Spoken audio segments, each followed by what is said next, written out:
देखिए, जो एक प्रारंभिक रूप से सूचना प्राप्त हुई थी कि थाना नैनी क्षेत्र में मामा भांजा चौकी के पास में कुछ लोगों द्वारा गोली चलाई गई है।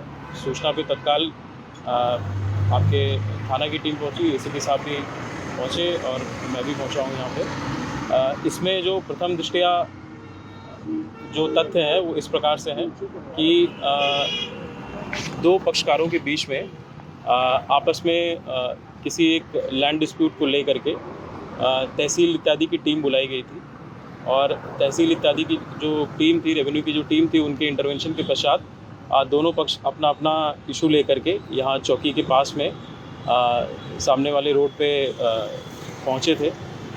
तभी उनमें आपस में मारपीट हुई है। दोनों पक्षों के पक्षकार न पहुँच करके अधिवक्ता गण ही पहुँचे थे। प्रथम पक्ष के भी अधिवक्ता गण थे। द्वितीय पक्ष में जो प्रथम पक्ष है उसमें सारे लोग अधिवक्ता ही थे और दूसरे पक्ष में कुछ अधिवक्ता थे और कुछ प्राइवेट लोग भी थे।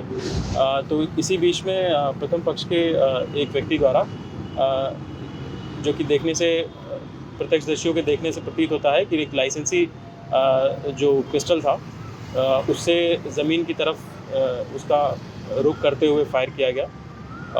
जो अभी प्रारंभिक जानकारी मिली है वैसे उसके हिसाब से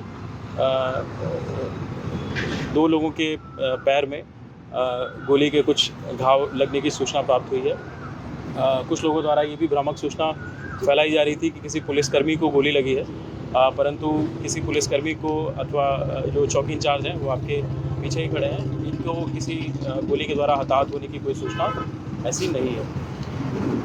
इसमें जो दोनों पक्ष हैं उनका जिनके भी इसमें चोट इत्यादि लगी है उनका मेडिकल कराया जा रहा है, तहरीर प्राप्त करके अभियोग पंजीकृत कराया जा रहा है और जिन्होंने भी अपराध किया है शीघ्र उनकी गिरफ्तारी करके सख्त से सख्त कार्रवाई उनके खिलाफ सुनिश्चित की जाएगी।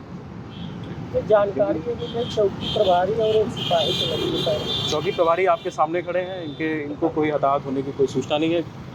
कोई कांस्टेबल भी जो यहाँ तैनात हैं उनमें भी किसी को कोई गोली से अथवा किसी प्रकार की चोट लगने की कोई ऐसी पुष्टि नहीं हुई है। ये एक भ्रामक रूप से सूचना फैलाई जा रही थी और इसी की ये आपके सामने पुष्टि हो रही है।